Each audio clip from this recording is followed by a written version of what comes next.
New York had always been awake. Even at nearly midnight, yellow taxis still flowed through rain-soaked streets. Neon lights shimmered on the pavement. Strangers hurried past one another without ever exchanging names. For 43 years, Thomas Walker had been one of those yellow lights moving through the city. Thousands of passengers. Thousands of stories. Some joyful. Some heartbreaking. Most forgotten. But tonight would be different. Because tonight wasn't just another shift. It was his last. Thomas gently pulled his aging taxi into a quiet corner outside a small diner. The engine idled softly while raindrops tapped against the windshield like tiny fingers saying goodbye. He reached into the glove compartment and unfolded a faded photograph. A smiling woman, silver hair, warm eyes, Frank Walker, his late wife. The edges of the picture were worn from years of being held. Thomas smiled, not the smile of happiness. The smile of someone who had learned to live with missing someone every single day. He brushed a thumb across her face. "Well, Frankie, this is it, our last shift." Silence answered him, yet somehow he could almost hear her laugh. A memory drifted back, years ago, on another rainy night. Frank climbed into the passenger seat with 2 cups of coffee. "Promise me something. Never forget, no passenger is ever just a passenger. Everyone gets into your cab carrying something you can't see." He had laughed then. Now those words had become the rule he lived by. The taxi radio crackled. "Thomas?" A new ride request appeared. St. Mary's Hospital. Thomas smiled, pressed accept, and drove into the rainy New York night, unaware this final ride would change 2 lives forever. St. Mary's Hospital never truly slept. Even after midnight, its hallways echoed with hurried footsteps, quiet voices, and silent prayers. Behind every door, someone was fighting for another sunrise. For most people, a hospital was a place they visited only a few times in life. For Emily Carter, it had become her entire world. For 7 years, she had spent her days caring for strangers in the intensive care unit. She had witnessed miracles. She had also witnessed heartbreaking goodbyes. Every day, she gave pieces of herself to people she had never met before. But tonight, the woman who comforted others could no longer comfort herself. Emily quietly removed her hospital ID badge and slipped it into her coat pocket. She hadn't lost sleep because of work. She hadn't slept because of one phone call she never answered. While she was saving the life of a young father, her own father was taking his final breath. No matter how many lives she saved, one thought refused to leave her. You weren't there. Emily stepped outside as the cool rain welcomed her into the silent night. Across the street, a lone yellow taxi waited beneath a flickering streetlight. Inside the cab, Thomas Walker noticed her immediately. After 43 years behind the wheel, he recognized the weight of invisible pain. Emily slowly crossed the street and opened the rear door. The warmth inside the taxi wrapped gently around her. "Good evening," Thomas said softly. "Good evening," Emily replied. "Where to?" Emily handed him her phone with the address of her apartment. For several minutes, neither of them spoke as the taxi moved through the rain. Thomas quietly lowered the volume of the jazz playing on the radio. Sometimes, silence understands people better than music. Emily looked down at the photograph of her father and whispered, "I should have been there." Thomas waited a moment before asking gently, "For someone you loved?" Emily nodded through her tears. And without realizing it, Both of their healing journeys had already begun. The taxi moved slowly through the rain-soaked streets as silence settled between them. Emily traced the edges of her father's photograph with trembling fingers. "My father hated hospitals," Emily finally whispered. "He used to joke that the hospital food would kill him before anything else. He raised me by himself after my mother died. When I told him I wanted to become a nurse, he cried because he was so proud. I thought I had more time. 2 weeks ago, his condition suddenly became worse. A terrible accident brought 5 patients into the emergency room.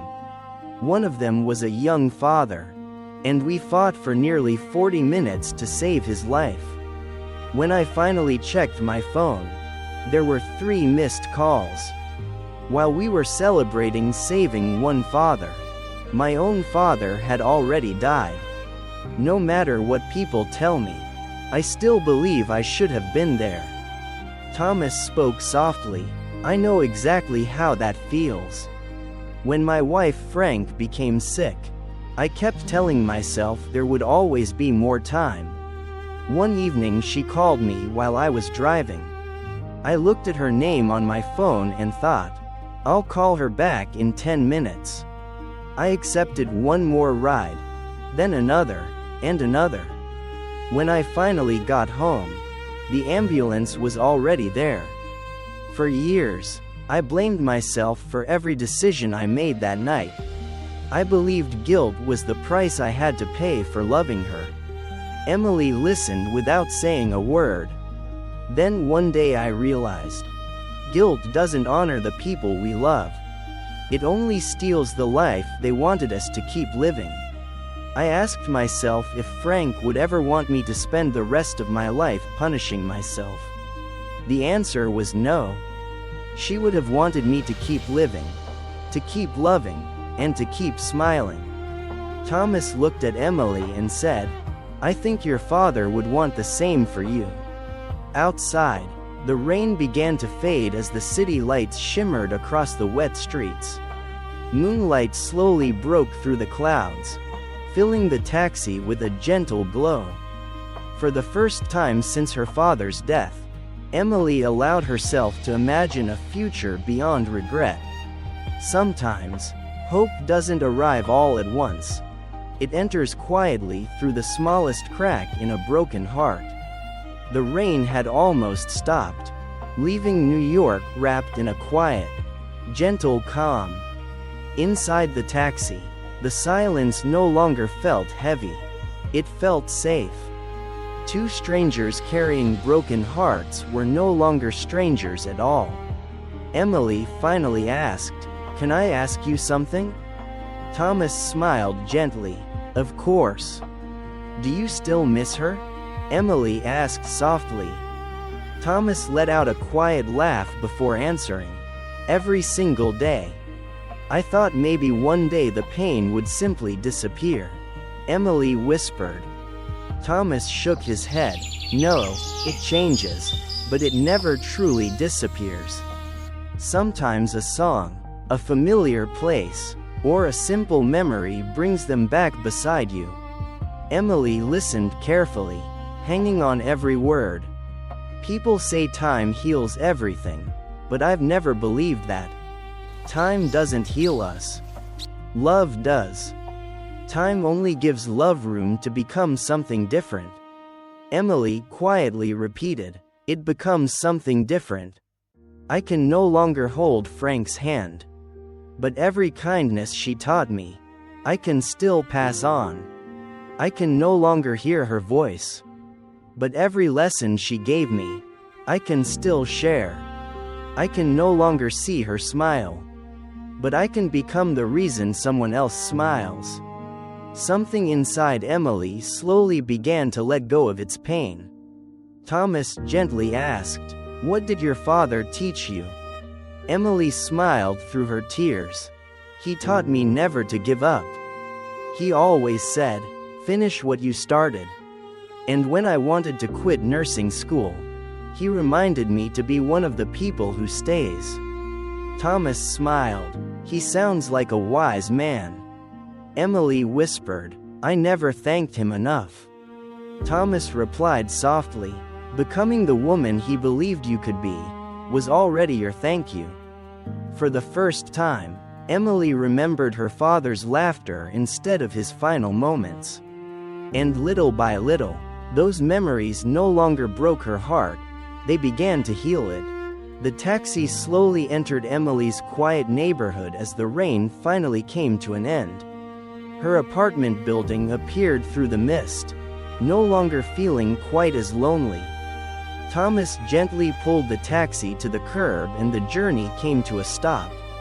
The meter stopped at $27.50. Emily reached into her purse and quietly asked, "How much do I owe you?" Thomas smiled and cleared the fare from the meter. Emily looked at him in surprise. "What are you doing?" Thomas replied softly, "Tonight's ride is on me." After 43 years, I remember people far more than I remember money. Tears filled Emily's eyes, not from grief, but from gratitude. I've driven thousands of passengers, but every person carried a story worth remembering. In the end, the destination was never what mattered, it was the person sitting behind me. Emily stepped out into the cool night air and gently closed the taxi door. She stopped, turned around, and walked back toward the driver's window. Thomas lowered the window with a warm smile. Emily asked softly, "If Frank were here tonight, what do you think she would say?" Thomas looked toward the empty passenger seat before answering. "She would remind us that the real miracle is that we're both still here." Emily smiled through her tears, and Thomas smiled back. Emily carefully placed her father's photograph back into her wallet, no longer holding it so tightly. "Thank you, Thomas." "No, Emily, thank you." Thomas watched quietly until Emily disappeared safely inside her apartment building. He opened an old leather notebook to its final blank page. He wrote, "Love is not measured by the last goodbye, but by every moment that came before." Looking at Frank's photograph, Thomas whispered, "You were right, Frankie, as always." 3 months later, Thomas arrived at St. Mary's Hospital after receiving an unexpected invitation from Emily. Emily led him to a framed photograph of a yellow taxi hanging on the hospital wall. Beneath it were the words, "Sometimes healing arrives in unexpected ways." Emily invited Thomas to become the first volunteer driver for the hospital's new program. With tears in his eyes, Thomas quietly answered, "I'd be honored." Retirement had not become the end of Thomas's journey. It had become the beginning of his greatest purpose. Sometimes the most important journey of your life begins with one ordinary conversation between two strangers on a rainy night.